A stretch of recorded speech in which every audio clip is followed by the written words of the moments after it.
감사합니다. 네, 오늘 부흥회를 맞아서 저희가 이제 예배 전에 함께 찬양을 하기를 원하는데요. 그 찬양하기 전에 앞서서 예배 순서를 보니까 저희 이제 삼회교회 항상 예배 때 이렇게 인사를 하잖아요, 교우님들과. 그 인사를 한번 하고 시작을 한번 해볼까요? 주님의 평안이 함께 하시길 바랍니다. 이렇게 전후 좌우에 계신 교우님들께 한번 이렇게 주님의 평화가 함께 하시길 바랍니다. 인사하는 시간. 네, 주님의 찬양을 하려면은요, 마음이 일단 열려야 돼요. 그래야지 하나님께서 열린 만큼 부어주실 줄 믿습니다. 아멘. 네. 오늘 이제 저희가 이제 찬양을 준비를 할 때 찬송가를 좀 위주로 해서 저희가 좀 신나게 찬양을 하길 원합니다. 먼저 슬픈 마음 있는 사람, 우리 찬송가 다들 아시죠? 이 찬양 다 같이 박수 치면서 기쁜 마음으로 찬양하도록 하겠습니다.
다음에는 갈 길을 밝히 보이시니 우리 다 같이 찬양하시겠습니다.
나가도록 하겠습니다. 우리가 이제 내가 주인 삼은 모든 것 내려놓고 오로지 주님의 사랑을 찬양하고 주님의 사랑을 안에서 삶을 살아간다는 고백을 우리 입술로 이렇게 찬양으로 하였습니다. 우리 입술의 고백이 그냥 자갈밭에 흩어지는 그런 믿음의 그냥 허물없는 그냥 허물뿐인 고백이 되지 않도록 그렇게 하나님 붙잡아 주시옵소서 이렇게 기도하시면 좋겠고, 오늘 이 시간 부흥의 우리 예배를 위하여 우리 받으실 은혜를 생각을 하면서 기대하면서 우리 다 같이 기도함으로 나아가도록 하겠습니다. 아버지, 우리 다 같이 기도하겠습니다.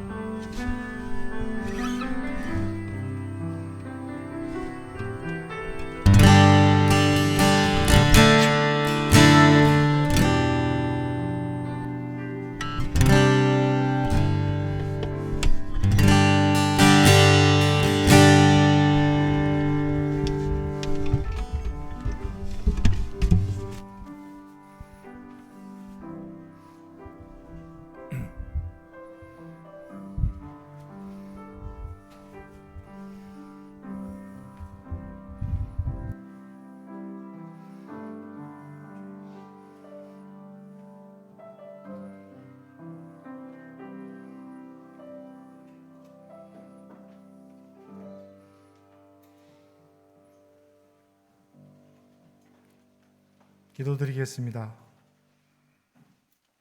나는 그리스도와 함께 십자가에 못 박혔습니다. 이제 살고 있는 것은 내가 아닙니다. 그리스도께서 내 안에 살고 계십니다. 내가 지금 육신 안에서 살고 있는 삶은 나를 사랑하셔서 나를 위하여 자기 몸을 내어주신 하나님의 아들을 믿는 믿음 안에서 살아가는 것입니다. 하나님, 우리의 모든 것을 창조하신 하나님 앞에 이 시간 우리가 무릎을 꿇고 우리의 삶을 주 앞에 올려드립니다. 하나님, 우리는 찬양할 수 없는 존재이지만, 우리는 예배할 수 없는 존재이지만, 우리를 예수 그리스도의 피값으로 사셔서 주의 자녀되게 하시며 하나님을 경배할 수 있는 은혜를 허락하여 주심에 감사드립니다. 하나님, 마음과 뜻과 정성을 다해서 드리는 우리의 마음을 받아주시옵고, 주님을 아는 경외하는 기쁨을 우리 가운데 허락하여 주시어 그 기쁨으로 이 세상 이기며 넉넉히 승리하는 우리들 되게 하여 주시옵소서.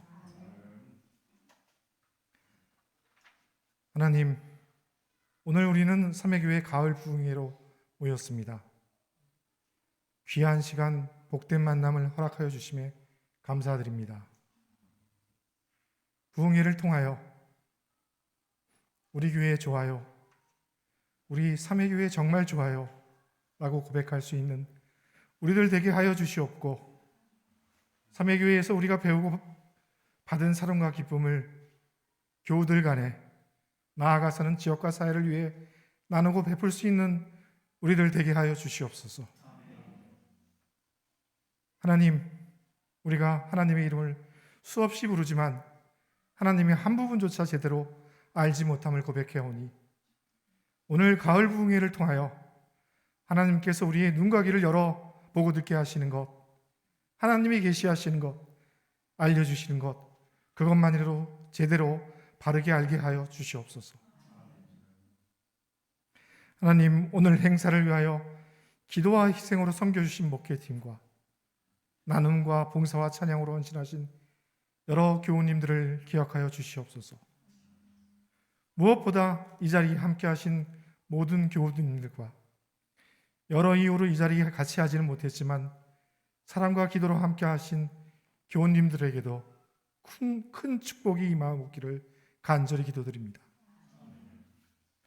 오늘 단위에 세우신 주님의 아들 최승필 목사님을 붙들어 주시고 능력 부어주시사 목사님의 입술을 통해 전해지는 하나님의 말씀을 듣고 우리 모두 은혜 받고 집으로 돌아가기를 원하옵니다. 하나님, 이제는 우리가 우리 힘으로 우리 능력으로 살아가는 삶을 사는 것이 아니라 오직 우리 안에 예수 그리스도께서 사시기에 우리는 주님의 마음을 구하며 나아갑니다. 나를 사랑하사 나를 위하여 자기 자신을 버리신 하나님의 아들 예수 그리스도를 믿는 마음을 허락하여 주시길 기도드립니다. 이 모든 말씀 예수님의 이름으로 기도드립니다.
좋으신 주님을 다시 한번 확인시켜 주신 귀한 성가대 찬양에 감사드립니다. 여러분 한번 여쭤보고 싶은데 좋습니까?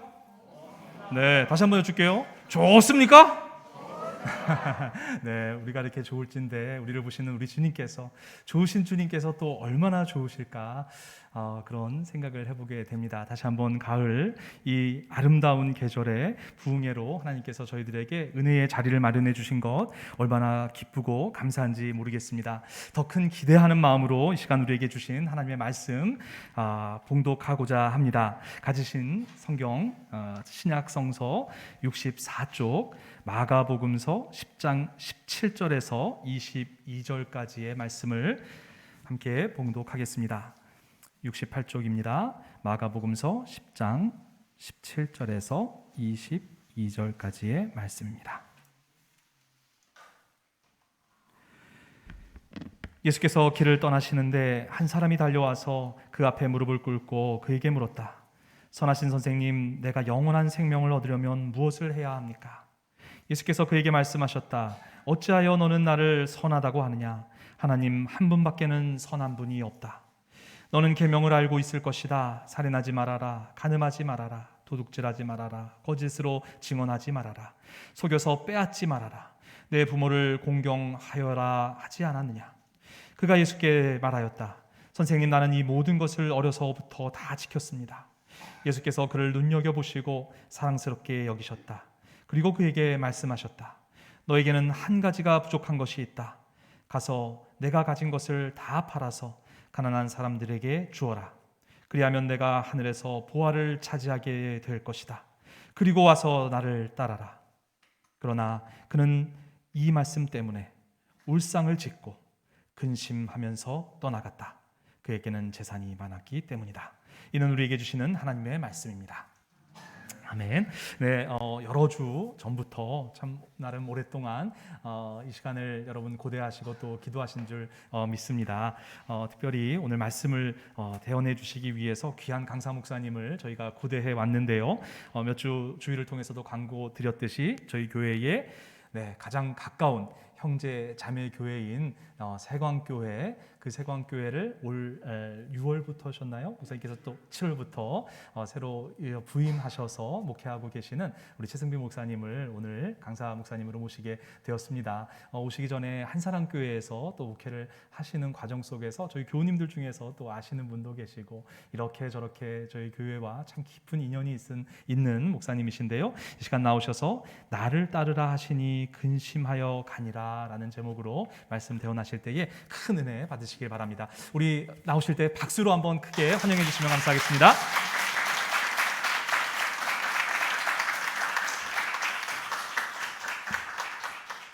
감사합니다. 제 마스크를 좀 벗는 게 좋겠죠? 제 얼굴이 또 궁금도 하실 테니까. 네. 자, 반갑습니다. 네. 생각보다 별로라 가지고 많이들 또 실망하실 것 같은데 한 달 전쯤에 우리 정 목사님에게 연락을 받고 우리 부흥회를 뜻깊은 시간을 가지는데 목사님 오셔서 말씀 좀 전해주시면 좋겠다 그렇게 말씀하셨습니다. 그래서 제가 시간은 참 많은데 능력이 안 돼서 못 가겠습니다 그렇게 말씀드렸더니 그래도 한번 와주시면 좋겠다 말씀하셔서 제가 조건을 하나 걸었습니다. 목사님도 우리 교회 온다고 말씀해 주시면 제가 가겠습니다. 그래서 제가 오늘 먼저 답사 온 거고요. 그리고 정 목사님 조만간 제가 한번 또 우리 교회에 모실 겁니다. 박수 치려면 그냥 치시는 게 좋을 것 같은데.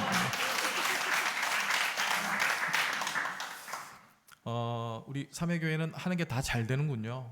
날씨가 오늘 너무너무 좋습니다. 우리 교회는 모이면 비 오고 흩어지면 맑고 그래서 참 힘들었는데 오는 길이 너무너무 좋아서 오랜만에 강사 말씀 전하러 가면서 아주 짧은 거리였지만 기분이 너무너무 좋았습니다. 제가 부흥회 강사로 간다는 이야기를 우리 와이프한테 삼회교회에서 나보고 오래 이렇게 말씀드렸더니 우리 말씀드리는 겁니다. 말씀드렸더니 우리 아내분께서 그렇게 이야기하더라고요. 한마디 하셨어요. 왜?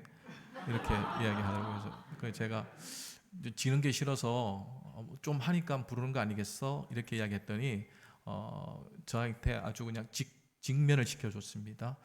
가까워서 부르는 거야.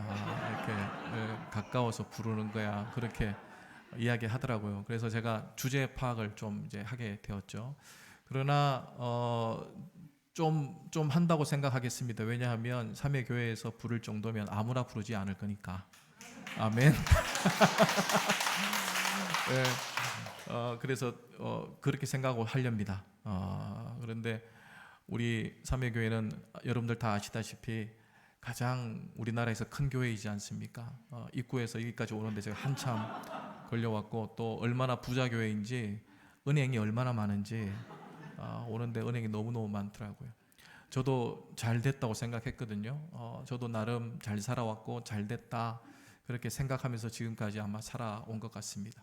그런데 좀 잘난 척하면 잘 된 것 사실인데 더 여러분들한테 고백하기를 저는 제가 왜 잘 됐는지를 잘 알고 있습니다. 왜 여기까지 오게 되었는지 삼회교회 부흥회 강사까지도 할 수 있는지 저는 제 자신을 잘 알고 있습니다. 왜 이렇게 되었는지 그건 순전히 하나님 덕분입니다. 하나님께서 저를 인도해 주셔서 여기까지 오게 되었습니다. 그런데 가만히 생각해 보면 하나님께서 주신 것이 너무 많아서 여기까지 오게 되었는데 간혹 그런 생각이 들 때가 있어요.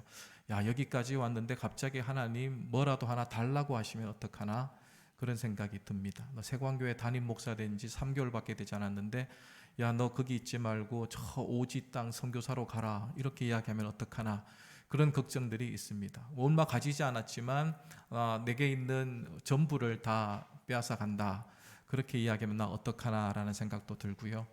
제가 자녀가 3명이 있거든요. 그것도 한 종류로 아들만 셋이라서 믿음 없이 천국 간다고 그렇게 이야기하는데 아들 중에 하나 달라고 하면 어떡하나 그런 생각이 가끔 들 때도 있습니다. 그런데 내가 받은 것이 하나님 덕분에 받았기 때문에 내가 드리려고 달라고 했을 때에 내가 당연히 드리는 것이 저는 맞다고 생각합니다. 그래서 요즘에 그런 연습들 좀 하거든요. 달라고 하면 그저 드려야 되겠다. 어떤 것이 달라고 하더라도 나는 줘야 되겠다. 그런 생각을 하게 됩니다. 근데 이런 연습들을 잘 끝내고 나면 우리가 그런 결론들을 가져올 수 있을 것 같은데, 하나님 달라고 하면 언제든지 드릴 수 있는 마음이 생기지 않겠습니까? 하나님 뭐 자꾸 달라고 하지 마시고 원래 하나님의 것이니까 하나님 가져가십시오. 하나님 가져가는 게 아니라 하나님 찾아가십시오. 그렇게까지 말씀드릴 수 있을 것 같습니다. 그러니까 열심히 하면 내가 가지고 있는 것이 무엇이냐에 따라서 우리는 얼마든지 하나님 앞에 드리는 인생이 될 수 있다는 거죠. 위로부터 온 것이 분명하기 때문에 달라고 하면 드리는 것이 당연합니다. 그런데 저를 포함해서 우리 모두가 그거 쉽지 않다는 것 또한 잘 알고 있습니다. 왜 쉽지 않을까요? 달라고 하면 그냥 드리면 되는데, 하나님 주신 거라서 그냥 드리면 되는데 왜 이게 쉽지 않을까요? 그저 받은 선물과 같은 인생을 우리가 잘못 사용하고 있기 때문에 달라고 했을 때에 우리가 주지 못하는 거죠. 한번 물어보겠습니다. 우리 인생이 우리가 가진 소유권입니까? 사용권입니까? 소유권자이십니까? 사용권자이십니까? 우리 사용권자입니다. 여기에 동의하지 않는다면 이곳에 앉아 있을 이유가 전혀 없죠. 하나님이 우리 인생의 주인이란 사실을 우리는 다 잘 알고 있습니다. 인생의 주인이 하나님이란 사실을 믿는다면 우리는 분명히 인생의 소유권자가 아니라 사용권자가 분명합니다. 잠시 사용권을 부여받은 사용권자가 확실한 거죠. 혹시 전세 살아보셨는지 모르겠지만 전세 살면서 사용권을 그냥 부여받은 거 있지 않습니까? 그런데 전세에 살면서 집안 다 구조 변경하고 뜯어 고치고 뭐 이렇게 하면 곤란하지 않을까요? 내가 소유한 것도 아닌데 우리 아시다시피 세광교회는 탄소 중립교회입니다. 왜냐하면 주차장이 없기 때문에. 네. 그래서 삼회교회 신세를 참 많이 집니다. 그게 너무 감사하고 아침마다 또 저녁마다 삼회교회를 위해서 기도하는 것도 사실입니다. 하나님, 우리 세광교회 탄소 중립교회라서 주차장 없는데 그래도 교인들이 불편한데 우리 삼회교회가 자리를 좀 내주셔서 얼마나 감사한지 모릅니다. 우리 교회도 잘 되는 거 중요한데 삼회교회 더 잘 되게 해주십시오. 그렇게 기도합니다. 그런데 우리가 약간 이렇게 얻어서 주차하는데 우리가 마음대로 구조 변경하면 여러분들 기분 좋겠어요, 안 좋겠어요? 우리가 지압하고 막 차 엘리베이터 만들고 이러면 좋겠어요, 안 좋겠어요? 안 좋죠. 우리는 사용권자이기 때문에 그런 고난이 전혀 없습니다. 저는 그럴 능력도 안 되지만 제 인생을 내 집이라 생각 안 하기로 했습니다. 왜냐하면 자기 집이라 생각하면서 뭐 좀 계산하면서 복잡하게 사는 것보다 내 인생은 전세와 같다. 내 인생 전세와 같다. 내 인생은 그냥 사용권 부여받은 그런 인생이다라고 생각하고 뭐 이 다음에 우리가 하나님 나라에 다 가게 될 텐데 하나님 나라에 가서 큰 평수 분양받는 편이 훨씬 좋지 않겠습니까? 그래서 인생을 제대로 살아가려면 내가 소유권자가 아니고 사용권자다 생각하고 살아가면 100점 인생이 될 수 있습니다. 오늘 본문은 예수님 요구에 우리가 본문을 통해서 읽었지만 슬픈 기색을 띠고 돌아간 한 청년의 이야기입니다. 오늘 본문인 마가복음에서는 그 사람을 부유한 사람이라고 표현을 하고 우리 또 마태복음에서는 청년이다라고 이야기합니다. 누가복음에서는 관원이다 이렇게 이야기하는데 관원은 지금으로 치면 아주 고위직 같습니다. 이 사람 인생이 참 괜찮죠. 부자입니다. 더군다나 앞으로의 살 날들이 더 기대되는 청년이기도 합니다. 더군다나 직장까지 좋은데 고위직 근무를 하고 있는 사람입니다. 그는 부유를 가졌고 관원이고 또 앞으로 시간들이 기대되는 청년입니다. 인생의 고민이라고는 이 정도 되면 할 것이 없을 것 같은 그런 생각이 들지 않습니까? 내가 젊어요. 내가 돈이 많아요. 내 직장도 튼튼해요. 근데 고민할 게 있겠습니까? 되게 행복하겠죠. 그런데 이런 사람이 오늘 예수님을 찾아오게 되었습니다. 당시 예수님을 따르는 무리들은 되게 가난하고 소외되고 병든 사람들이 많았는데 예수님과 전혀 어울릴 것 같지 않는 청년이 예수님에게 다가온 겁니다.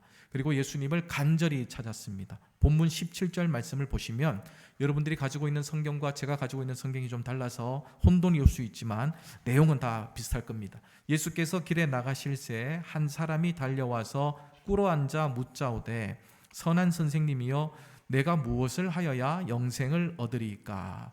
그 청년에게 풀리지 않는 수수께끼 하나가 있었는데 그건 예수님에게 달려와서 무릎을 꿇어서 물어볼 정도로 자신에게 풀어야 될 숙제였습니다. 정말 그에게 모든 것을 가지고 있었지만 그 삶의 공허함이라든지 절박함이 여전히 있습니다. 그 공허함과 절박함 이미 갖추고 있는 것으로도 도저히 해결되지 않는 거였습니다. 그건 바로 영생의 문제였기 때문입니다. 그에게 영생의 문제, 그에게뿐만 아니라 우리 모두에게도 마찬가지일 텐데 이 영생의 문제는 반드시 채워야 할 단추임이 분명합니다. 그러나 채우기에는 너무 버거운 단추이기도 합니다.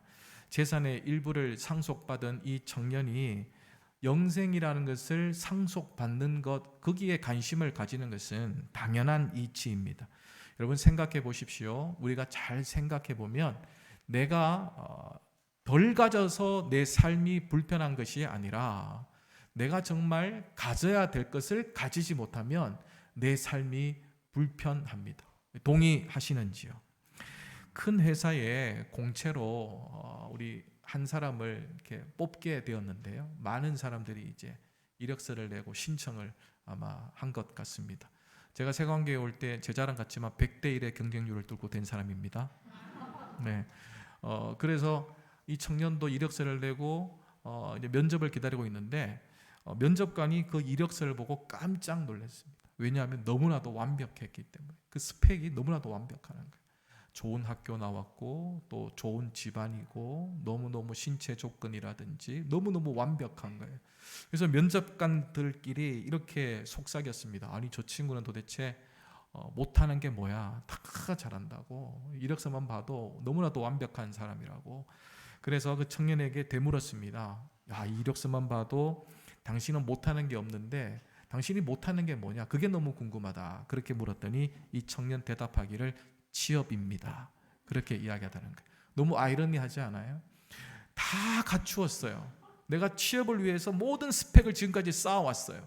그런데 취업 못하면 아무런 의미가 없는 거죠. 그러니까 모든 것을 갖추고도 인생의 공허함이라든지 또 절박함으로 살아가고 있는 오늘 이 본문 속의 부자 청년과 똑같은 인생을 살아가고 있는 겁니다.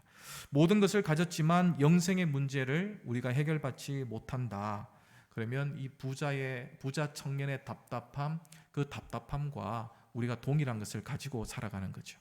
부자 청년은 정말 해답을 찾고 싶었습니다. 그리고 나름으로 가지고 있는 해답도 있었습니다. 그 해답이 뭘까요? 그 해답은 예수님이었습니다. 그러니까 오늘 예수님을 찾아와서 무릎을 꿇고 자신의 절박함과 공허함을 지금 토로하고 있지 않습니까? 예수님이라면 내 인생의 이런 고민들, 영생의 문제, 마지막 끼워야 할 이 단추, 여기에 대해서 정확한 답을 우리들에게 제시해 줄 수 있을 것이다. 그래서 그가 예수님에게 달려와서 예수님에게 이렇게 이야기합니다. 선한 선생님이요. 이 선한 선생님이요. 이 말이 오늘 참 의미가 있습니다. 예수님은 이미 그의 절박함을 아시고 영원한 생명을 얻을 수 있는 답을 주기 위해서 그를 진지하게 대화의 장으로 이끌어 주십니다. 본문 18절 말씀을 제가 가진 성경으로 읽어드립니다. 예수께서 이르시되 내가 어찌하여 나를 선하다 일컫느냐, 하나님 한 분 외에는 선한 이가 없느니라. 여러분, 예수님은 청년의 질문을 받으신 후에 네가 어찌해서 나를 선하다고 이야기하느냐, 이렇게 말씀합니다. 그리고 하나님 한 분 외에는 선한 이가 있을 수 없다, 그렇게 말씀합니다. 그럼 우리가 오해하면, 야, 그러면 예수님이 선하지 않다는 이야기인가? 이렇게 생각할 수 있습니다. 이건 예수님 선하지 않다는 뜻이 아닙니다. 예수님이 선하지 않고 악하다면 결코 우리를 구원할 수 없기 때문입니다.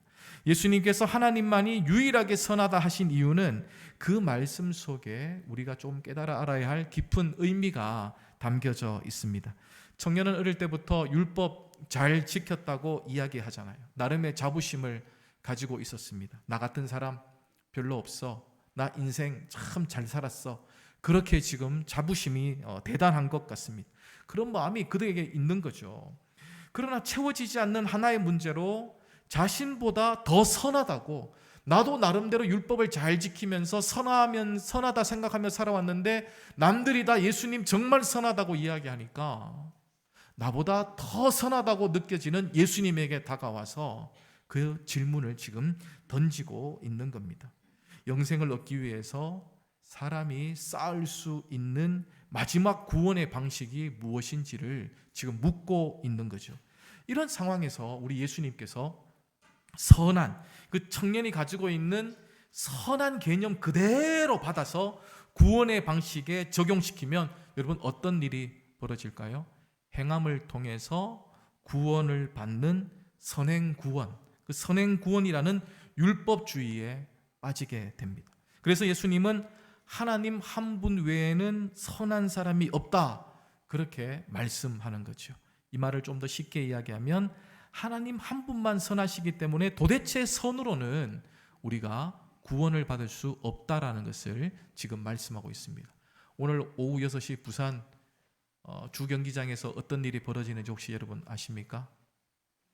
여러분 역시 신앙인들이십니다. 영성이 너무 뛰어나시기 때문에 그런 세상적인 것은 관심이 없는 거예요. 오늘 BTS 공연이 있습니다. 아시아나 주경기장에서요 BTS 공연이 있는데 전 세계 아미들이 지금 부산으로 몰려들고 있습니다. 오늘 아침 9시부터 아마 그 문을 열고 그 청중들을 이제 받는다고 이야기합니다. 들어갈 수 있는 인원이 8만 명입니다. 8만 명. 그런데 그걸 다 무료로 티켓을 다 공짜로 나누어 주었습니다. 근데 여러분 8만 명이나 되는 인원이 무료로 티켓을 가지고 들어가지만 그 티켓이 없으면 무료라 하더라도 절대 들어갈 수가 없는 거죠. 뭐 아무리 돈이 있고 아무리 뭐 자기가 BTS하고 개인적인 친분이 있다 하더라도 8만 명 안에 들지 못하면 그 티켓이 없으면 공짜라 하더라도 절대 들어갈 수 없습니다. 여러분 만약에 천국이 선한 티켓 이것 가지고 가는 거라면, 근데 그 티켓이 한 장밖에 없다면 여러분 들어갈 수 있는 사람 여기에서 아무도 없습니다. 하나님 한 분만이 선하다고 이야기하는 것은 그 티켓 한 장은 하나님의 것이라는 것을 이야기합니다. 그러니까 선행으로 구원을 받는다는 것은 애초에 불가능한 일이죠. 애초에 불가능한 일입니다. 그것을 지금 예수님이 청년에게 가르쳐 주고 있습니다. 그 청년의 잘못된 선한 개념, 그것을 깨면서 영생이란 것은 우리의 어떤 노력으로도 들어갈 수 없는 것이다, 그것을 말씀하고 있는 거죠. 오직 선한 하나님께서 우리에게 주시는, 그저 주시는 선물이라는 것을 말씀하고 있습니다. 또 예수님은 이제 청년에게 무엇을 하여야 영생을 얻는지 그 해답도 친절하게 가르쳐 줍니다. 이 대답이야말로 부자 청년이 정말 원했던 대답일 수 있습니다. 명확하잖아요. 본문 19절 말씀을 제가 봉독해 드립니다. 내가 계명을 안 하니 살인하지 말라, 간음하지 말라, 도둑질하지 말라, 거짓 증언하지 말라, 속여 빼앗지도 말라, 내 부모를 공경하라 하였느니라. 그리고 19절 말씀 어디서 많이 들어본 말씀이죠. 10계명, 우리가 잘 알고 있는 10계명의 일부입니다. 계명을 지켜야 영생을 얻는다는 예수님의 대답은 좀 우리에게 아리까리하게 느껴지는 거죠. 왜냐하면 지금까지 여러분들이 이 말씀을 놓치지 않고 잘 들었다면 이게 왜 아이러니한 대답인지 말씀인지 우리가 알 수 있는데, 예수님은 마치 이 말씀을 할 때에 복음주의자처럼 느껴지지 않는 거죠. 마치 율법주의자처럼 느껴집니다. 왜냐하면 오늘 이 10계명을 내세우고 있기 때문입니다. 계속해서 예수님과 청년의 대화를 봅시다. 본문 20절 말씀은 이렇게 이야기합니다. 그가 여짜오되 선생님이여 이것은 내가 어려서부터 다 지켰나이다. 청년은 예수님께 말씀하신 예수님이 말씀하신 율법을 내가 다 지켰습니다. 그렇게 이야기하고 있습니다. 그리고 21절 말씀에는 우리의 길을 의심하는 한 구절의 말씀이 나오는데 그 율법을 다 지킨 청년을 향해서 예수님이 사랑을 고백하는 거예요. 이렇게 이야기하죠. 예수께서 그를 보시고 사랑하사. 다르게 말하면 율법을 잘 지켰다고 이야기하는 그 청년에게 그 율법 잘 지킨 것을 칭찬하고 있습니다. 칭찬이 넘친 나머지 사랑을 지금 고백하고 있습니다. 본문 20절과 우리가 21절만 본다면 영생이 우리의 선한 노력이 아닌 하나님의 유일한 선물이라고 알고 있는 우리를 조금 불편하게 합니다. 앞에서 분명 예수님은 선의 개념을 말씀하시면서 영생은 우리의 어떤 선한 능력이 아니라 하나님이 그저 주시는 선물이라고 분명하게 말씀하셨습니다. 그러나 지금 예수님은 다시 계명을 행하라고 지키라고 말씀하는 것이나 그 계명을 다 행했다고 이야기하는 그 청년을 향해서 사랑을 고백하고 있다는 것, 이것은 앞의 이야기와 전혀 다른 이야기입니다. 그렇다면 예수님은 하나님 한 분만이 선하다고 복음의 중요성을 말씀하신 후에 왜 다시 율법의 중요성을 강조하고 있을까요? 말씀을 좀 더 깊이 한번 봅시다. 예수님께서 말씀하신 그 십계명, 오늘 말씀하신 그 십계명의 일부가 하나님과 사람 사이에 지켜야 할 계명, 즉 첫 번째 계명부터 네 번째 계명이 아닙니다. 우리가 십계명을 잘 알고 있지 않습니까? 첫 번째 계명부터 네 번째 계명까지는 하나님과 사람 사이가 지켜야 할 계명입니다. 오히려 예수님은 사람과 사람 사이의 관계를 규정하는 다섯 번째 계명부터 마지막 열 번째 계명을 지금 그 부자 청년에게 이야기하고 있습니다. 앞에서 말씀드렸듯이 구원은 유일하게 선하신 하나님만 줄 수 있는 선물입니다. 그래서 예수님께서 이 영생의 문제에 답하려면 올바른 선의 개념과 또 율법의 중요성을 말씀하시려면 사람과 사람 사이의 계명보다 하나님과 사람 사이에 있는 그 계명들을 지켰는지 확인하는 것이 우선입니다. 이를테면 하나님을 얼마나 사랑했는지, 우상을 섬기지는 않았는지, 안식일을 지켰는지, 하나님과 사람 사이의 계명을 우선시 확인하는 것이 더 정답이겠죠. 그러나 예수님은 이 땅에서 사람과의 관계를 확인하셨고 부자 청년은 그것을 다 지켰다, 그렇게 고백하고 있습니다. 그런데 이 두 번째 돌파는 우리가 알다시피 한 계명을 제외하고는 모두가 부정적인 계명입니다. 이웃에게 돌이킬 수 없는 상처를 주지 말라라는 계명이죠. 살인하지 말아라, 또 간음하지 말아라, 도둑질하지 말아라, 거짓 증언하지 말아라, 속여 빼앗지 말아라. 그리고 단 한 가지, 내 부모를 공경해라. 실제로 청년은 지금까지 누구에게도 상처를 준 적이 없습니다. 이 청년이 살인을 했겠습니까? 또 간음을 했겠습니까? 도둑질을 했겠습니까? 거짓 증언을 했겠습니까? 누군가를 속여 빼앗았겠습니까? 그는 그런 인생을 살지 않았습니다. 우리도 마찬가지죠. 오늘 이곳에 모인 분들 중에서 살인하신 분들 손 한번 들어볼까요? 간음도 없어요. 도둑질도 하기 힘들어요. 거짓 증언 묻지 않겠습니다. 예, 속여 빼앗는 것, 그것도 묻지 않겠습니다. 그런데 정말 우리가 이런 이야기 들었을 때 나하고 별로 상관없는 것처럼 느껴져요. 부자 청년도 그렇게 생각했을 거예요. 내가 간음했냐, 내가 살인했냐, 내가 빼앗았냐, 내가 거짓말을 밥 먹듯이 하냐, 나 이런 것 좀 자유롭다. 우리도 마찬가지잖아요. 그런 것에 대해서 좀 자유롭습니다. 그런데 예수님의 질문은 지금 상처를 이야기하는 것이 아니에요. 네가 누군가에게 상처를 주었느냐 안 주었느냐 거기에 관심 없어요. 예수님은 끝까지 지금 선을 이야기하고 있습니다. 가만히 앉아 있어 상처를 주지 않는 수동적인 그 자세가 아니라 능동적으로 어려운 사람을 찾아가서 내가 선을 행했느냐 안 했느냐 그것을 묻고 있습니다. 여러분, 무인도에 혼자 살면 남에게 상처 줄 일 있게요 없게요? 좋은 말로 할 때 대답하세요. 혼자 살면 상처 줄 일 있어요 없어요? 없어요. 누가 있다고 그래요? 없어요. 혼자 있는데 뭘 상처를 줘요? 나 혼자 살고 있는데. 여러분, 부부도 같이 사니까 서로에게 상처가 되는 거예요. 근데 혼자 살면 상처 주고 싶어도 상처 줄 수가 없습니다. 이어서 계속되는 말씀은 예수님의 진심이 무엇을 말씀하고 싶은지 그대로 나타납니다. 예수님은 계명을 지켰다는 것을 귀하게 여기고 또 사랑하면서도 그 청년에게 부족한 것 하나 있다, 그거 하나 지적하고 있던 겁니다. 본문 21절 말씀을 제가 읽어드립니다. 예수께서 그를 보시고 사랑하사 이르시되 내게 아직도 한 가지 부족한 것이 있으니 가서 내게 있는 것을 다 팔아 가난한 자들에게 주라. 그리하면 하늘에서 보화가 내게 있으리라. 그리고 와서 나를 따르라 하시니.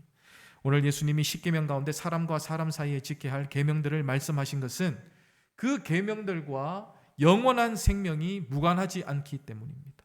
예수님께서 유일하게 선하신 하나님의 부르심을 받아서 이 땅에 오셨을 때는 율법을 없애기 위함이 아니라 그것을 완성하기 위함이라는 사실을 우리가 잘 배웠습니다. 율법의 완성이 뭘까요? 율법의 완성이 복음이죠. 복음을 믿는 믿음입니다.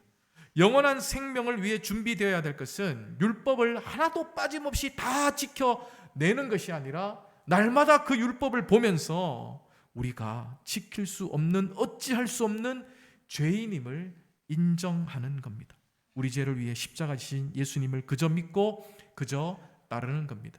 좀 더 율법에 대해서 쉽게 말씀드려 볼까요? 우리 병원에 가잖아요. 그러면 뼈가 부러져서 병원에 가면 의사 선생님이 뭐라고 이야기합니까? 잠깐 나가셔서 엑스레이 촬영하고 오시라고 그렇게 이야기하죠. 엑스레이 촬영 앞에 딱 서서 촬영을 하면 어디에 뼈가 부러졌는지 얼마나 부러졌는지 볼 수가 있습니다. 묻습니다. 엑스레이가 우리 치료해 줄 수 있나요 없나요? 없어요. 엑스레이는 치료하는 건 아니에요. 우리의 잘못이 내가 어디가 부러졌는지를 발견하게만 하는 거예요. 율법이 그런 기능을 가지고 있어요. 율법은 우리를 영생으로 이끌 수는 없어요. 그러나 우리가 무엇을 잘못하고 있는지는 깨달아 알게 합니다. 그래서 율법은 엑스레이 촬영과 똑같은 겁니다. 율법을 지킬 수 없는, 어찌할 수 없는 죄인임을 인정하는 것, 그것은 우리가 날마다 엑스레이 촬영을 받는 거예요. 오늘도 한 장 찍어보고 오늘은 내가 이것을 지키지 못했구나. 그러나 나는 믿음으로 구원을 받는 거지. 얼마나 감사한지 모르겠다. 그런 고백들을 날마다 하는 겁니다. 예수님이 부자 청년에게 말씀하신 계명들은 사람과 사람 사이에 지켜야 할 도리이면서 반드시 자기 안에 있는 분노, 또 화, 욕심, 자기 절제, 더 나아가서 희생이 필요합니다. 여러분, 살인하지 않기 위해서는요, 내 화를 누를 수 있어야 돼요. 내 화를 누르지 못하면 사고 칩니다. 간음도 마찬가지죠. 도둑질하는 거, 나 욕심을 누르지 않으면 충분히 도둑질도 할 수 있고 거짓말할 수도 있습니다. 그래서 이 모든 것들을 지키기 위해서는 우리에게 필요한 자기 절제 그리고 희생이 반드시 필요합니다. 예수님은 사람과 사람 사이에 지켜야 할 도리를 다 지켰다는 청년에게 한 가지 부족한 것을 말씀합니다. 이 한 가지는 모든 율법을 다 지키고 단 하나 남겨둔 것이 아닙니다. 그거 남겨놨다, 그거 네가 해야 된다, 그렇게 이야기하면 우린 정말 인생 고달프게 살아갈 겁니다. 하나 채우지 못한 것, 그거 하나 이루기 위해서 우리 인생은 모든 시간들을 그 하나 찾는 데에 허비할 수밖에 없다는 거죠. 예수님이 말씀하시는 그 한 가지는 율법과 전혀 다른 상대의 전부를 포용할 수 있는, 같이 살고 있는 상대에 대해서 전부를 포용할 수 있는 올바른 믿음입니다. 마치 남아있는 99마리 양을 두고 한 마리의 양을 찾아 나서는 그 능동적인 움직이는 사랑을 통해서 목자와 양의 관계를 믿음으로 완성하셨던 그 예수님의 사랑과 같다는 거죠. 99마리의 양을 두고 한 마리를 찾아 나선 예수님은 마치 이 땅에 살고 있는 죄인, 그 죄인이 나 한 명이라 하더라도 기꺼이 내려오셔서 십자가 지셨음을 우리들에게 알려줍니다. 그러니 예수님의 사랑이 얼마나 크고 놀랍습니까? 예수님이 청년에게 요구한 것은 어려운 이웃들에 대한 선행이 아니었어요. 그 선행이 아니라 만약 그런 것들을 요구했다면 청년이 부자이고 관원이고 젊기 때문에 그 응답에 얼마든지 응할 수 있었을 겁니다. 예수님은 청년에게 재물이 아닌 그 존재 전체, 그 청년에 가지고 있는 그 존재 전체를 지금 요구하고 있습니다. 더는 내 것이라 여기는 소유권을 주장하지 말고 그 익숙한 재물과 소유권에 기대어 살지 말아라. 진리의 세계이자 영원한 생명에 발을 들여놓기 위해서는 그 익숙한 재물과 소유권을 포기해야 된다는 것을, 결별해야 된다는 것을 이야기하고 말씀하고 있습니다. 그것이 바로 그에게 필요한 마지막 단추였습니다. 예수님은 이제 21절 말씀을 통해서 자신의 주장을 더욱더 구체화하려고 5가지 명령 동사를 사용하십니다. 21절 말씀 우리가 읽으면서 명령 동사 5가지를 한번 찾아봅시다. 가서 내게 있는 것을 다 팔아 가난한 자들에게 주라. 그리하면 하늘에서 보화가 내게 있으리라. 그리고 와서 나를 따르라 하시니. 다 찾으셨어요? 가라, 팔아라, 주라, 와라, 따르라. 이 5가지 명령 동사, 이것을 꼭 기억하십시오. 먼저 예수님은 이 부자 청년에게 3가지의 명령 동사를 먼저 사용합니다. 먼저 가서, 가라, 내게 있는 것을 다 팔아라, 또 가난한 자들에게 주라 명령하셨습니다. 3가지 명령 동사를 먼저 사용하십니다. 내 것으로 생각했던 것을 팔아서 상대에게 주는 것은 반드시 희생이 필요합니다. 내 것이라고 생각했던 것 남에게 주려고 하면 희생이 필요한 거죠. 소유권을 포기하고 사용권자로 살아가는 것은 사라지는 재물에 대해서 연연하지 않는 겁니다. 그것이 생명이라 하더라도 기꺼이 내어줄 수 있을 때 오히려 생명은 영원으로 완성되는 거죠. 예수님께서 부자 청년에게 가라, 팔아라, 주라고 이야기하는 것은 재물 정도가 아니라 그 존재 전부이고 어쩌면 생명이실 수도 있습니다. 한 남매가요, 공원에서 재미나게 놀다가 집으로 돌아가는데 그만 교통사고를 당하게 되었습니다. 남매가 같이 놀다가 동생은 다치지 않았는데 먼저 가던 오빠가 사고를 당해서 크게 다쳤습니다. 119가 오고 구급차에 실려가지고 병원에 갔습니다. 수술을 해야 되는데 수혈이 필요하다는 거예요. 피가 필요하다는 거예요. 근데 마침 피를 알아보니 그 가장 가까이 있었던 동생과 혈액형이 일치가 되어서 수혈이 가능하게 되었습니다. 그래서 의사 선생님이 동생에게 묻습니다. 네 피가 좀 필요한데, 오빠가 수술을 잘 하려면 너의 피가 좀 필요한데 나누어 줄 수 있겠니? 라고 이야기했을 때에 그 동생이 머뭇거리다가 오빠가 오빠를 위해서 내 피를 준다면 내가 줘야 되지 않을까 싶어서 허락을 하였습니다. 그리고 몇 시간에 걸쳐서 수술이 잘 끝난 다음에 그 동생에게, 수혈한 동생에게 의사 선생님이 찾아와서 이야기했답니다. 오빠의 수술이 잘 되었다고, 내가 피를 주어서 잘 되었다고 이렇게 이야기했답니다. 그때 동생이 뭐라고 이야기했는 줄 아세요? 이렇게 이야기했대요. 그러면 나는 언제 죽나요? 예. 그럼 나는 언제 죽나요? 여러분, 참 이 동생의 사랑이 귀하지 않습니까? 자기가 죽는다는 걸 알면서도 그 오빠에게 피를 나누어 준 겁니다. 이처럼 가장 아름다운 이야기, 이런 희생의 이야기는 공통점이 있습니다. 내가 선택한 한 가지를 얻기 위해서 내 눈앞에 보이는 모든 것을 포기하는 마음입니다. 우리가 흔히 사랑하는 사람을 위해 재벌 2세가 경영권을 포기하고 자기 집을 나와가지고 사랑하는 사람과 행복하게 살았다는 이야기, 그런 이야기들은 이미 흔한 드라마의 스토리이지 않습니까? 그 한 사람을 내가 얻기 위해서 내가 가지고 있는 모든 것을 포기하는 거예요. 희생하는 거예요. 그게 진정한 사랑으로 이어지는 거죠. 빌립보서 3장 8절에서 사도 바울은 이렇게 고백했습니다. 또한 모든 것을 해로 여김은 내 주 그리스도 예수를 아는 지식이 가장 고상하기 때문이라.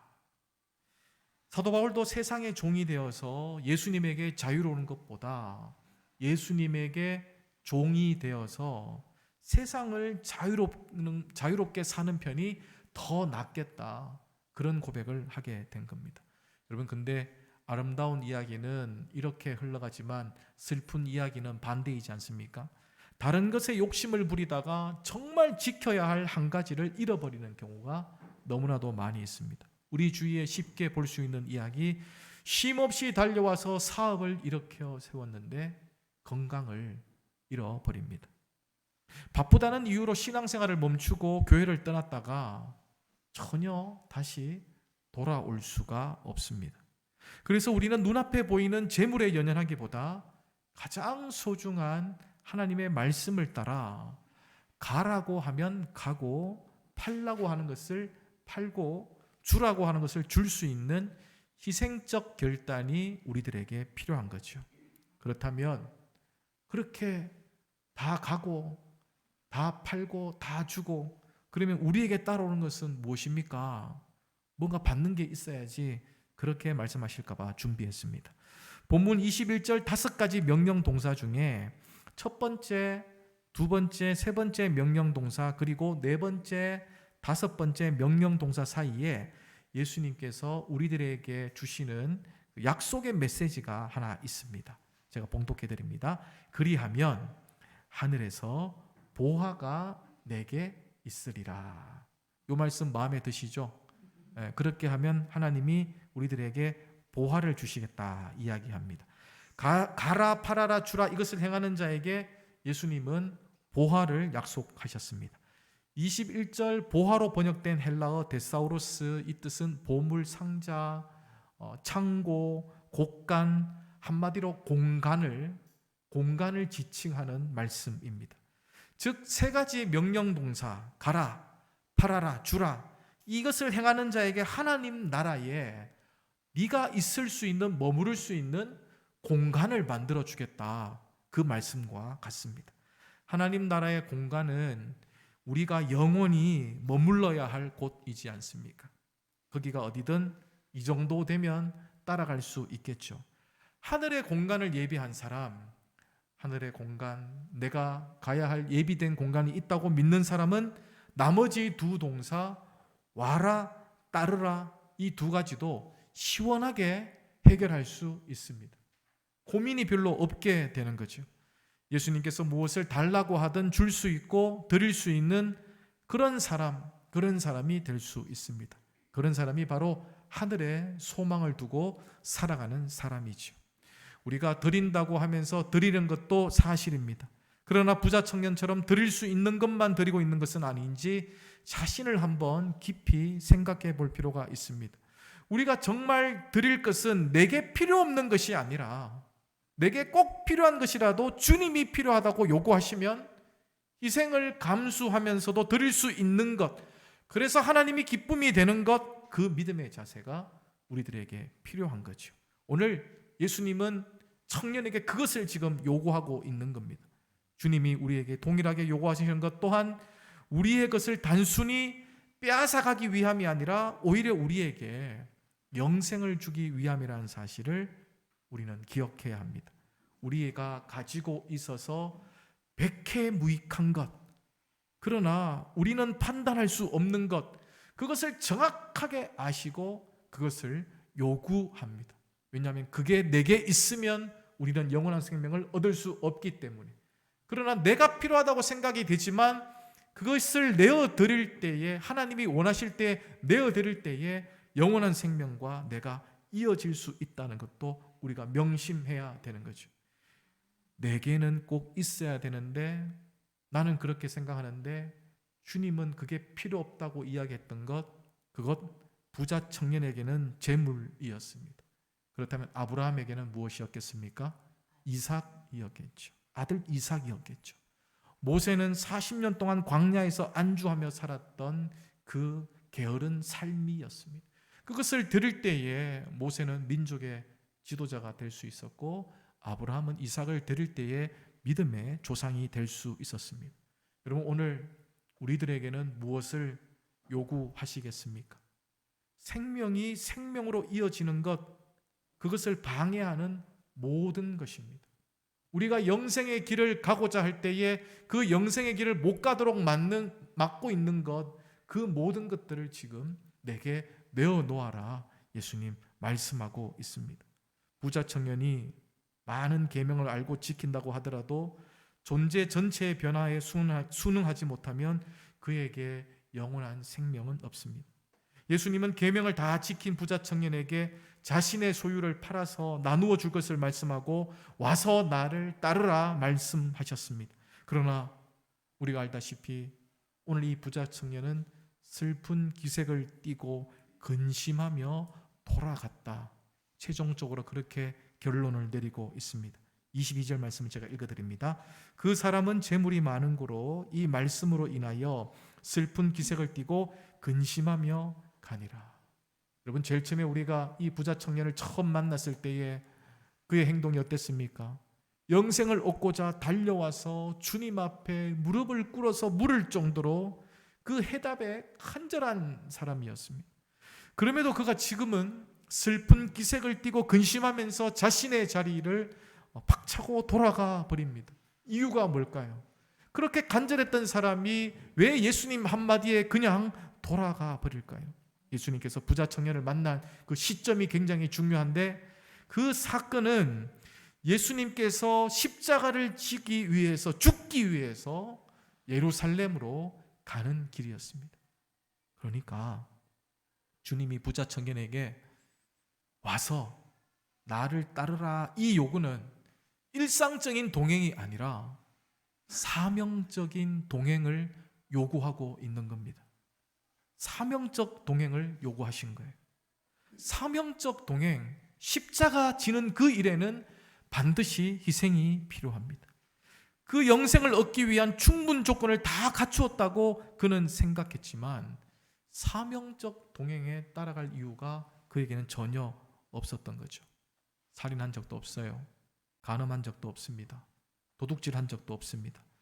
속여 빼앗지도 않았습니다. 나는 이것으로 충분하다고 청년은 생각했습니다. 그러나 예수님은 이 시간 부자 청년에게 또 우리에게 생각지도 못한 것을 지금 요구하고 있습니다. 정말 오늘날 한국교회가 갖추어야 할, 삼회교회가 갖추어야 할 것은 살인하지 말라, 간음하지 말라, 도둑질하지 말라, 속여 빼앗지 말라, 이것이 아니라 살인한 자를 품을 수 있는 사랑을 요구하는 거예요. 간음한 여인을 정죄하지 않고 그런 현장을 만들지 않는데 시간과 우리의 헌신을 지금 요구하고 있는 거예요. 또 도둑질하고 거짓말하고 남을 속여서 빼앗고 그렇게 해야지만 살아갈 수 있는 그 사람들을 품어야 하는 그 희생적인 사랑을 오늘 한국 교회에 또 우리에게 요구하고 있습니다. 그래서 내가 정말 해야 할 것은 내 전 재산을 팔아서 가난하고 소외된 사람, 도둑질하는 사람, 거짓말하는 사람, 그들을 돕는 그런 완벽한 하나님의 나라를 만들라, 그것을 요구하고 있는 거죠. 이와 같은 요구에 부자 청년이 근심할 수밖에 없습니다. 나는 살인하지 않고 간음하지 않고 거짓말하지 않고 그렇게 충분히 살 수 있지만, 남에게 상처 주지 않고 살 수 있지만, 그러나 내게 상처 주는 자를 향해서 내 것을 희생하고 싶은 마음, 그 마음은 전혀 없는 겁니다.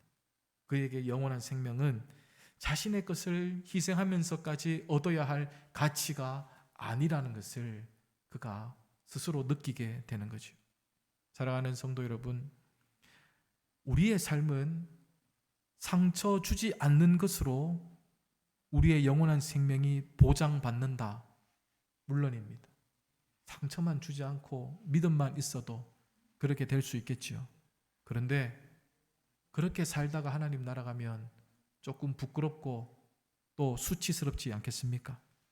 그래서 그리스도의 삶이란, 그리스도인의 삶이란 것은 상처 주지 않는 삶이 아니라 그보다 더 높은 수준의 상처 준 사람을 돕는 삶입니다. 우리에게 때로는 상처를 준다 하더라도 그 사람을 기꺼이 품어줄 수 있는 마음, 그 마음이 그리스도인이 가져야 할 마음입니다. 그래서 예수님은 우리들에게 원수를 사랑해라, 그 말도 안 되는 이야기를 우리에게 요구했던 것입니다. 오늘 본문의 청년은 영원한 생명에 들어가려는 순간 서둘러서 과거의 모습으로 돌아갔습니다. 이 얼마나 충격적인 결론입니까? 이 표현은 성경의 이야기 중에 가장 슬픈 이야기입니다. 자신의 필요를 채우기 위해서 예수님을 찾아왔다가 자신의 필요를 채우지 못하고 돌아가게 되는 성경의 유일한 이야기입니다. 그러나 더욱이 슬픈 것은 이 부자 청년의 모습에서 우리의 모습이 그대로 보여진다는 거예요. 오늘 우리의 모습이 그대로 보여진다는 거예요. 남에게 상처를 주지 않는 삶, 그런 삶은 우리가 살아낼 수 있습니다. 우리의 모습이 거기에 비춰보면 전혀 부족하지 않을 것 같습니다. 그러나 참된 믿음이 상처를 주지 않는 것이 아니라 상처 주는 사람을 돕는 것이라면 우리는 우리의 믿음을 장담할 수 없습니다. 희생이란 상처를 준 사람을 위해서 기꺼이 내 것을 줄 수 있는 삶, 내 것을 희생할 수 있는 삶입니다. 언제부터인가 한국교회가 이것을 포기해버렸습니다. 이것을 포기했습니다. 과거에 한국교회는 이러한 삶을 살았습니다. 교회의 예배를 포기해서라도 이웃을 살리고, 교회의 목숨을 포기해서라도 하나님의 나라를 세우고, 이런 자기들의 희생들이 얼마든지 있었습니다. 그런데 오늘날 한국교회 모습이 어떻습니까? 자기의 목소리를 내기가 바쁩니다. 자기의 주장을 이야기합니다. 자기 이기적입니다. 하나도 남을 돕는다는 생각은 들지 않습니다. 우리의 신앙생활은 또한 어떻습니까? 예배를 드리는 것, 소그룹 모임을 가지는 것, 기도하는 것, 그런 것 우리에게 전혀 불편하지 않습니다. 문제가 없어 보입니다. 그러나 예배를 드릴 때에 희생하는 것, 내가 희생하는 것은 용납하지 못합니다. 내 자리에 누가 앉아 있으면 기분 나쁘잖아요. 그죠? 참여교회는 그렇지 않죠.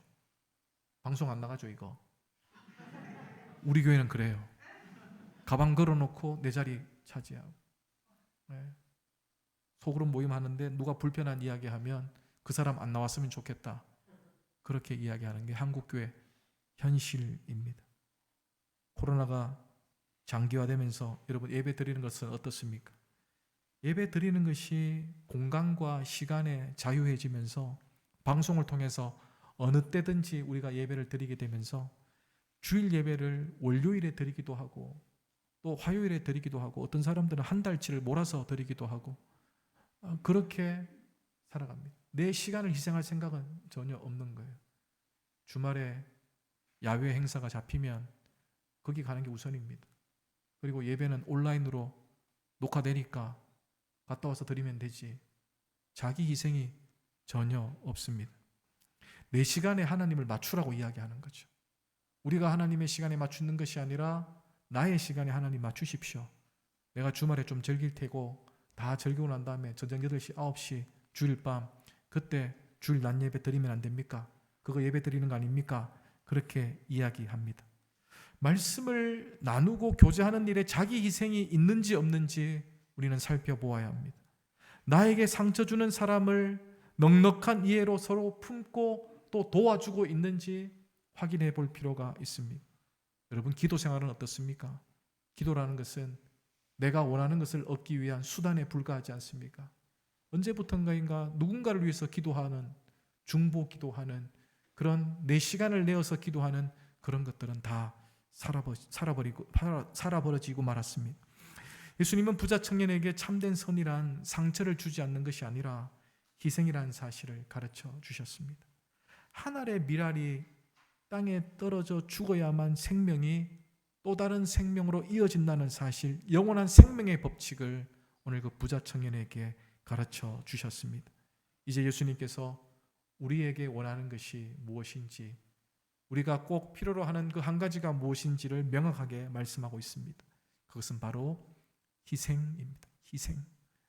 예수님께서 우리를 위하여 이 땅에 내려오셨고 우리를 위해 십자가를 지셨으며 우리를 위해 부활하셨습니다. 그리고 우리를 향해 나를 따르라. 너희도 그와 같이 살라. 그렇게 말씀합니다. 그래서 우리 존재의 목적이 하늘로는 믿음이고 또 이 땅에서는 서로가 서로를 위한 희생이라는 사실을 꼭 기억하셔야 합니다. 우리가 하나님을 믿고 우리의 영원한 공간이 하나님의 나라에 있다는 것을 믿는다면 이 땅의 삶이 희생으로 관철된다 하더라도 우리는 전혀 두려워할 필요가 없습니다. 13세기 페르시아 시인인 루미의 글 냄비 속의 병아리 콩 이야기는 요리하고 있는 요리사가 요리하는 중에 튀어나오려고 하는 그 콩에다가 하는 말을 시로 던진 말입니다. 제가 읽어드리겠습니다. 뛰쳐나오려 하지 말아라. 내가 너를 괴롭히는 줄 알겠지만 사실은 지금 너에게 맛을 드리고 있는 중이다. 바야흐로 너는 양념에 버무러져 쌀밥과 함께 인간의 고귀한 생명이 되는 것이다. 네가 밭에서 빗물을 받아 마실 때 이렇게 되기 위해서였음을 기억하여라. 이런 콩이 프라이팬에 막 볶여지면서 주걱으로 막 기절 때 막 튀어나가지 않습니까? 튀어나갈 때 그걸 못 튀어나가게 또 막죠. 그리고 그 막는 이유를 지금 설명하고 있는 거예요. 넌 태어날 때부터 그렇게 하기 위해서 태어났다. 너는 양념에 잘 버무려져서 쌀밥과 함께 인간의 고귀한 양식이 되기 위해서 태어났다. 네가 밭에서 빗물을 받아 마실 때 이러한 삶을 살기 위함이란 사실을 잊지 말아라. 그렇게 이야기하고 있습니다. 우리에게 적용시켜 볼까요? 가끔 예수님이 말씀을 통해서 우리들에게 부당하게 요구하는 것들이 있습니다. 희생해라. 견디라. 원수를 사랑해라. 용서해라. 그건 괴롭힘이 아니라 우리를 세상에 만나기 위함이라는 사실을 꼭 명심하십시오. 그리고 우리 존재의 목적을 알려주기 위함입니다. 우리 존재의 목적은 이곳에서 펼쳐지는 것이 아니라 저 문을 열고 예배가 끝난 다음 세상으로 나갈 때에 여전히 처절하게 살아가고 있는 우리의 이웃들에게 우리의 사랑과 우리의 희생이 필요한 그들에게 그것을 온전히 전함에 있습니다. 우리 존재의 이유가 바로 그것입니다. 우리의 인생은 내 마음대로 소유하는 소유권자가 아니라 한정된 시간을 살아가는 사용권자임을 꼭 명심하십시오. 하나님이 허락한 이 한정된 시간을 사는 동안 하나님이 우리에게 기대하는 바를 이루기 위해 우리는 최선의 삶을 다해야 합니다. 이 땅에 가난하고 소외되고 병든 사람들을 위해 우리의 희생적 사랑을 베풀어야 합니다. 주님께서 이 땅에 오신 이유가 우리를 위해 십자가를 지시는 것이라면 우리가 이 땅을 살아가야 될 이유도 그와 다르지 않습니다. 2000년 전 예수님께서 우리를 위해 하늘의 미랄로 이 땅에 오셨듯이 2000년이 지난 오늘의 시간에 우리 또한 미랄 되기를 주저하지 말아야 합니다. 보이는 것이 보이기 위해서 보이지 않는 영역에서 희생은 반드시 필요합니다. 그 보이지 않는 영역에서 저와 여러분이 하나님께서 그토록 원하시는 그 기대를 완성해 나가도록 합시다. 사랑하는 성도 여러분, 부흥이라는 단어를 생각하면 어떤 이미지가 떠오르십니까? 부흥, 막 살아나는 그런 이미지가 떠오르시죠. 그러나 반대입니다. 부흥이란 내가 죽어야만 가능합니다. 언제부터인가 한국교회가 죽으려고 하지 않습니다. 자기 주장을 펼치기 시작하면서 우리도 선한 행동을 한다. 우리도 구제한다. 우리도 이웃을 돕는다. 그렇게 이야기합니다. 우리는 살인하지 않는다. 우리는 간음하지 않는다. 우리는 도둑질하지 않는다. 그렇게 이야기하면서 교회로서 떳떳하다 생각합니다. 그러나 예수님, 하나님, 우리들에게 원하는 교회의 참모습은 살인하지 말라, 살인하지 않는 것이 아니라, 간음하지 말라, 간음하지 않는 것이 아니라, 도둑질하지 말라, 도둑질하지 않는 것이 아니라, 살인한 사람을 살려내고 간음한 사람을 정죄하지 않고 도둑질하는 사람을 더 사랑할 수 있는, 아무도 할 수 없는 그 희생적인 사랑을 우리들에게 요구하는 겁니다. 그래서 진정한 부흥을 위해서는 우리의 주장을 내세울 것이 아니라 우리가 스스로 죽어서 하늘의 미랄이 될 때에 진정한 부흥이 우리들 가운데 일어난다는 거죠. 이제 여러분들에게 묻겠습니다. 오늘 세광교회 새로운 목사가 삼위교회 와가지고 왜 저렇게 부담스러운 이야기를 하나? 좀 기분 좋게 웃기고 가지. 그리고 좀 복된 이야기 좀 해주지. 뭐 저런 무거운 이야기를 하고 가나? 그런 생각이 들 수 있는데, 내가 죽어야지만 부흥되기 때문에 그렇습니다. 내가 펄펄 살아 움직이면 절대 삼위교회고 세광교회고 한국교회가 절대 부흥되지 않습니다. 그저 윤리적으로 도덕적으로 다 한다고 해서 교회가 교회답다, 세상 사람들은 그렇게 판단하지 않습니다. 세상 사람들은 자신들이 하지 못하는 영역에서, 그 보이지 않는 영역에서 교회가 그 역할을 해주기를 기대하고 있습니다. 이제 여러분들에게 묻겠습니다. 희생하라는 주님의 요구에 부자 청년처럼 슬픈 기색을 띠며 돌아가시겠습니까? 아니면 주님을 따르시겠습니까? 기도하시겠습니다. 사랑의 하나님, 우리의 가진 모든 것을 주님의 뜻을 위해 사용하여 주시옵소서. 우리의 그릇된 마음을 고쳐주시고 다시 빚으시사 정결하게 하여 주시옵소서. 말씀을 듣고 슬픈 기색으로 근심하며 돌아가지 않게 하시고, 주님 가시는 길이 좁고 험한 길이지만 동행할 수 있도록 우리를 견인하여 주시옵소서. 우리도 주님처럼 미랄되어 우리의 생명으로 인해 또 다른 생명이 영원하길 기도합니다. 보이는 것이 보여지기 위해 보이지 않는 영역에서 희생하는 일을 마다하지 않게 하여 주시옵소서. 주님, 오늘부터 우리들에게 사명적 동행이 시작될 수 있도록 우리를 인도하여 주시옵소서. 예수님의 이름으로 기도드리옵나이다. 아멘. 주 예수 그리스도의 은혜와 하나님의 크신 사랑과 성령님의 교통 인도하심이 일상적인 동행을 멈추고 사명적 동행으로 주께서 우리를 이끄시는 대로 그 길 따라가기를 소망하는 삼위교회 모든 성도들 위해, 이 땅 위에 가난하고 소외되고 병든 자들 위해 이제로부터 영원까지 함께 하시기를 축원하옵나이다. 아멘.